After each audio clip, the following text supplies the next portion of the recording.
Muito bem, já estamos de volta e estamos aqui em nossa sala de entrevistas, onde recebemos o Dr. Antônio Carlos Cristiano. Ele é presidente do 13º Conselho de Prerrogativas da Ordem dos Advogados do Brasil. Boa noite, doutor Cristiano. Tudo bem? Tudo bem, Gil. Bem-vindos, viu, à nossa edição e muito obrigado por sua presença. Eu que agradeço, é sempre uma alegria. Sou bem recebido aqui nesta casa por todos, então, e estar aqui com você é motivo de muita honra. Muito obrigado mesmo. Olha, o tema de hoje do nosso bate-papo é sobre o polêmico caso de um vídeo que circulou pelas redes sociais e deu o que falar. Nele aparecia a advogada Valéria Lúcia dos Santos, que foi presa durante uma audiência em Duque de Caxias, no Rio de Janeiro.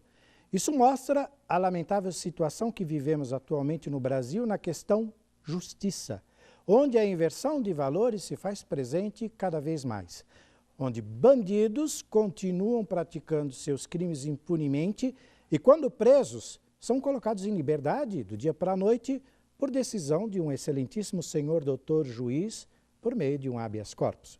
E o pior, isso mostra a que ponto estamos chegando como sociedade. Mas antes de começarmos a falar sobre isso, a repórter Isabel Rufino preparou uma matéria relembrando o fato e falando um pouco mais sobre o acontecido. Vamos acompanhar. Eu tenho que dar contestação.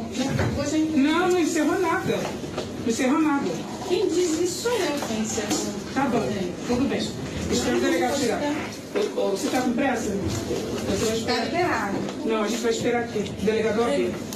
Pode esperar lá fora. Não, vou esperar aqui. Vou esperar aqui. Então por que eu chamo o policial? Por favor, chama o policial. Está atrapalhando a audiência. Tá, por favor, chama o policial. A mulher que aparece no vídeo é a advogada Valéria Lúcia dos Santos, que está sentada na sala de audiência ao lado de sua cliente. A advogada inicia um debate, pois afirma que irá aguardar um representante da OAB chegar até o local. A história de Valéria tomou grandes proporções nas redes sociais, principalmente pelo fato da advogada ter sido algemada e presa durante a audiência em Duque de Caxias, no Rio de Janeiro. Em uma das imagens, a profissional aparece sentada no chão e algemada. Porém, mesmo assim, a advogada permanece chamando pelos seus direitos. Eu estou trabalhando! Eu estou trabalhando! Eu quero trabalhar, tenho direito de trabalhar! É meu direito como mulher, como negra, é trabalhar! Eu quero trabalhar!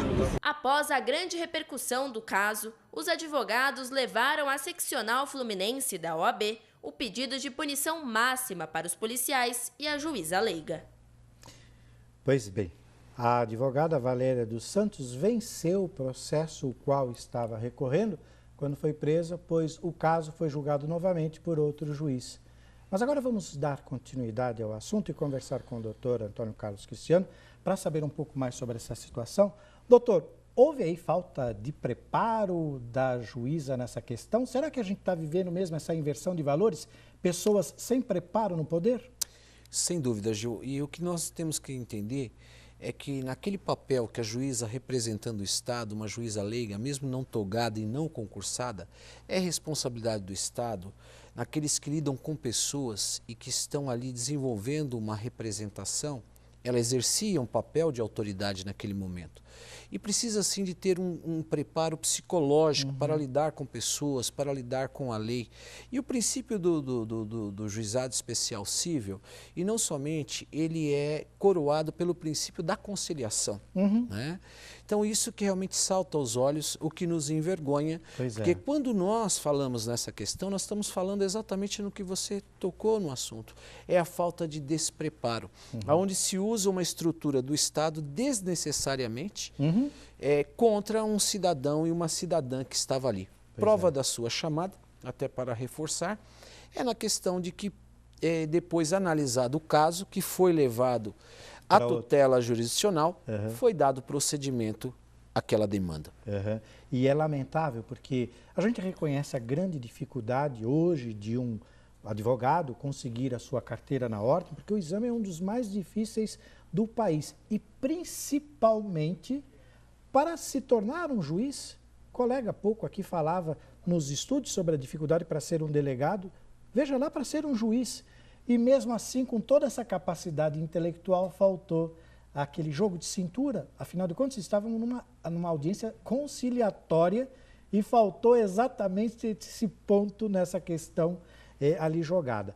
Agora, o que nos assusta, doutor, é um advogado que defende o seu cliente a todo custo, com todo empenho, com toda a responsabilidade. E quando chega numa situação como essa, é realmente desgastante, principalmente no caso dela, como o senhor mesmo disse, usar toda a estrutura do Estado e tal. Como é que o senhor vê, representando a Ordem dos Advogados, qual é a postura que a Ordem se coloca numa questão parecida de proteger os seus advogados? A Ordem faz esse trabalho ou ela tenta, de alguma forma, não deixar a coisa crescer, correr? Como que é a postura da Ordem? Não, a Ordem ela é atuante, eu posso falar isso, representando o Conselho de Prerrogativas, representando a nossa instituição, desde a nossa Ordem Nacional, representado pelo nosso presidente Cláudio Lamáquia. A preocupação na defesa com as prerrogativas é intransigente. Sim. Eu dizia outro dia, sempre falo, quando você não exerce o seu direito de defesa, a cidadania está indefesa.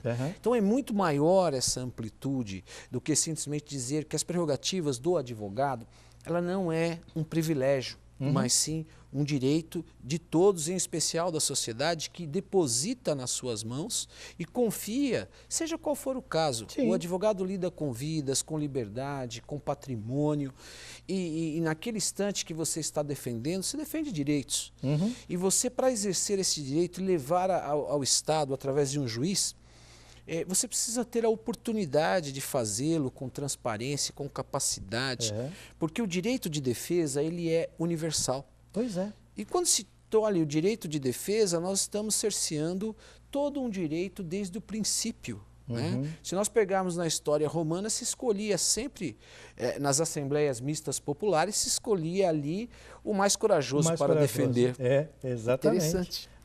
E o interessante nessa questão toda, doutor, é que está previsto em lei o direito à defesa e o próprio Supremo hoje defende, podemos até citar o caso do Lula, que está essa controvérsia. Sim.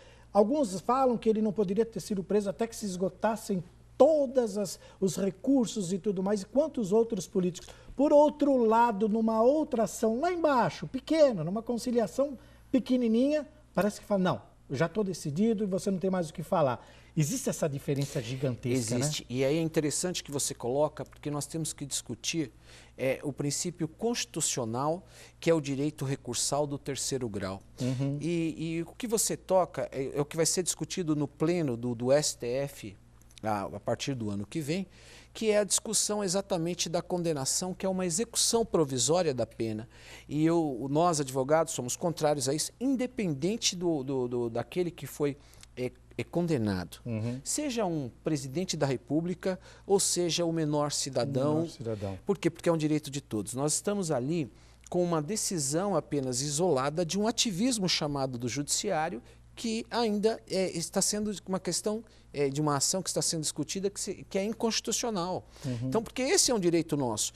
Porque a questão da execução, já pensou um cidadão, mesmo que não se discuta a absolvição do fato, mas exista um erro na pena e ele ficou num excesso. Ficou no excesso. Ele não será absolvido, mas houve um excesso. Vamos imaginar que num segundo grau dessa discussão, falou, não, olha, a pena foi exacerbada, tem que ser diminuída. E você fez um paralelo, Gil, muito interessante, que é exatamente de uma situação se resolver tão rápido, sem a estrutura daquela pessoa, que deveria ter, e aliás, a advogada ali naquele você falou, não, chame o delegado, representando ali da Ordem dos Advogados. E aonde aquela juíza togada deveria falar assim, perfeito, vamos suspender, né? Se houvesse ali alguma atividade indevida da profissional no exercício da função, se representaria a ordem. Exatamente. Muito esclarecedora.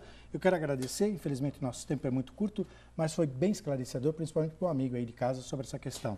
Doutor Cristiano, muito obrigado, até uma próxima oportunidade. Muito obrigado por ter vindo aqui. Eu agradeço a sua gentileza, a atenção da TV+, em especial aqui o J+. Um grande abraço também a todos os colegas que estão me acompanhando, doutor Daniel no estúdio, a todos vocês. Muito obrigado e estou à disposição. Muito obrigado, boa noite, bom final de semana.